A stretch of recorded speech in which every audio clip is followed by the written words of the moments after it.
When one spouse dies, the surviving spouse can lose a big chunk of income, but pay higher taxes and Medicare premiums. It's called the widow's penalty, and it's one of the most overlooked risks in retirement planning. You know, when we plan for retirement for a couple, we often assume that both couples will live long, full lives. And that's one way we test whether the retirement savings will be enough. But as we all know, life doesn't always follow the plan. I mean, in my own family, my mom passed away the same year as my dad retired.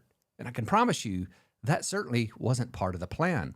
So in this video, I'm going to walk you through an example of how the widow's penalty works, and then share a few thoughts on some strategies that you can use to prepare for it. You know, the basics of the widow's penalty are really pretty simple, but the impact can be severe. The surviving spouse usually sees a drop in income because one of the Social Security benefits stops. But at the same time, they often inherit their spouse's IRA, which means that they're now responsible for required minimum distributions from the full balance, just as they were before. But here's the catch.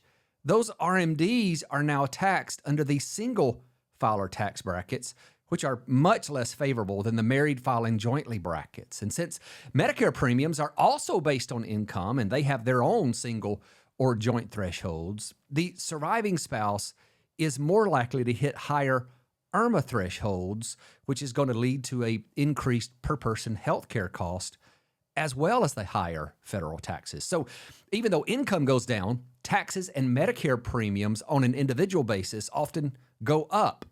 That's essentially the essence of the widow's penalty. So let me give you an example here. And first, we'll look at the big picture and then come back and get a little bit more specific. So let's assume that Joe and Kathy are both 75. Together, they have IRAs that are worth $2 million, and Joe's Social Security benefit was $3,000 per month, and Kathy's benefit is $2,000 per month. Now, to keep this simple, we'll only assume that these are the assets and income they have, and there's nothing else out there. Now, they don't do anything too fancy. They just file for Social Security at 65 and take what they need from the IRA to fill the difference between that and $9,000 in monthly net income. When they hit 75, their RMDs would start, and that would give them a fair amount of excess income. So when we look at this plan over their lifespan, these are the taxes that they would pay on a cumulative basis. But now let's look at an example where Joe dies at 75 to see how the widow's penalty would impact Kathy. I mean, right off, we know that the Social Security benefits would go from $60,000 per year to $36,000 per year, since Kathy's benefit would fall off and she would start receiving a survivor's benefit of $3,000 per month. But that required minimum distribution is still the same. So in 2025, this would be $81,300. So if we add a comparison line to the graph where they both live until 95, so again, this line that you're seeing now are the cumulative taxes if they would have both lived to 95 and died in each other's arms. And then we can look at the cumulative taxes if Joe dies at 75. And you can see that under this scenario, the taxes for Kathy start to increase in the very next year after Joe dies. So when you look at it this way, it may not seem like there's a lot of difference in those lines. So some of that difference tends to get lost in the scale of the graph. But when we simply chart out the difference in taxes, you can see just how big of a difference this makes. And what this is showing now is just subtracting one line from the other. So for example, the difference between what Kathy would pay as a widow versus what they would have paid married filing jointly by the time she's 84, that's $100,000 difference in cumulative taxes. Now, that's big picture, but to really understand how the widow's tax penalty takes shape, it helps to zoom in on a single year. And when we look at the numbers side by side, that'll show exactly where the financial pressure starts to build and which areas are hit the hardest. So here's how the numbers compare.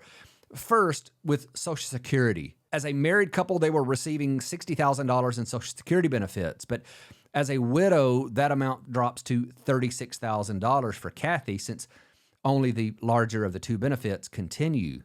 And then next, required minimum distributions or RMDs. These stay the same in both cases, $81,300, because the portfolio value hasn't changed. Now, total income. Together, the couple had $132,300. And as a widow, Kathy's total income drops to $111,900. And then we look at the standard deduction. For a couple filing jointly, it was $33,200. But for Kathy, that gets cut nearly in half, down to $17,000, which brings us to taxable income. After subtracting the deduction, the couple had $99,100 in taxable income. And Kathy ends up with $94,900 in taxable income. So not much less than before at all. Now, here's the big punchline here, federal taxes. The couple owed $11,630 in federal tax with an effective tax rate of 11.7%.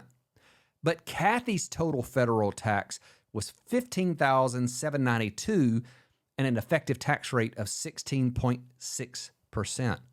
Now, if you just look at the difference between federal taxes, that's a 35% increase in taxes.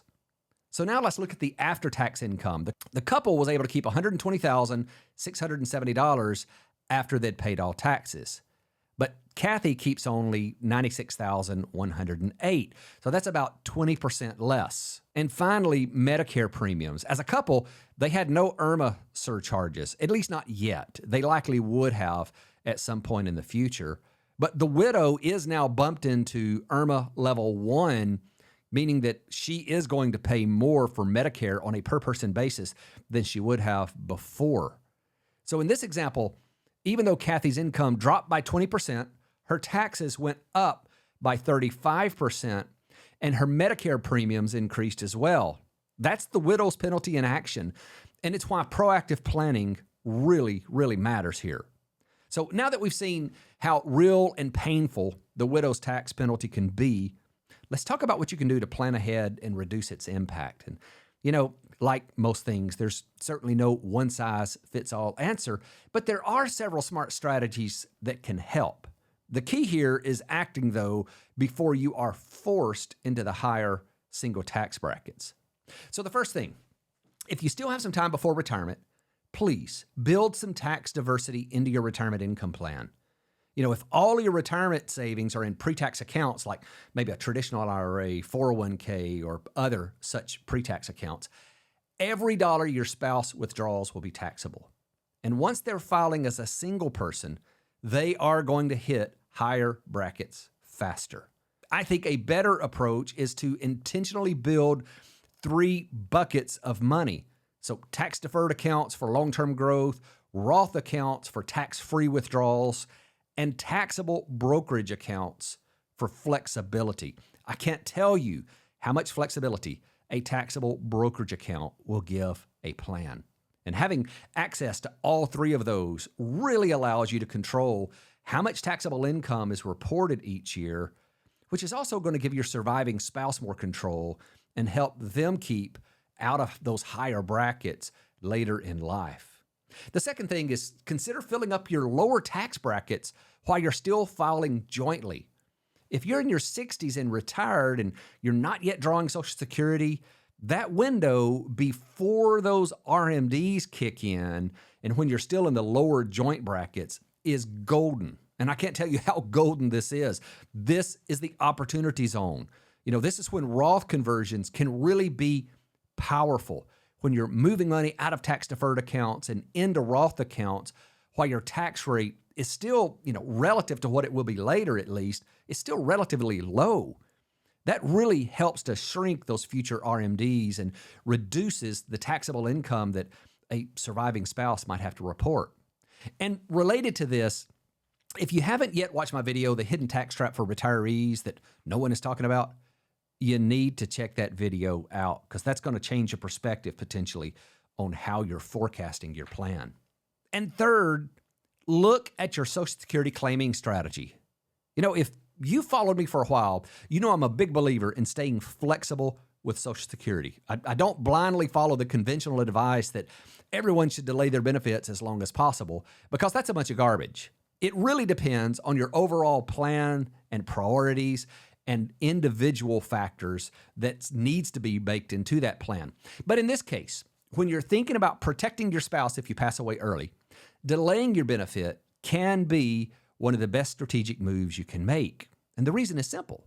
The higher your benefit, the higher the survivor benefit that your spouse is going to receive. So even if delaying may not make sense for you personally, or if you're looking at your plan, you don't like it, assuming you're going to live to that ripe old age of 95 both and die in each other's arms, it could still be the right choice if one of your goals is to create long-term security for the person you leave behind.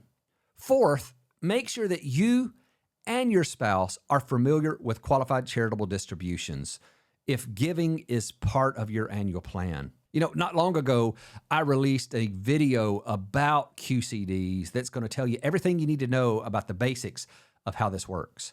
The big 1,000-foot view is that once you turn 70 and a half, you can give directly from your IRA to a qualified charity, and it won't count as taxable income, even though it satisfies part of your RMD. And I can't tell you how many people I've come into contact with that are regularly given to their church or other charity, and they don't know about qualified charitable distributions. And that's an expensive tax mistake.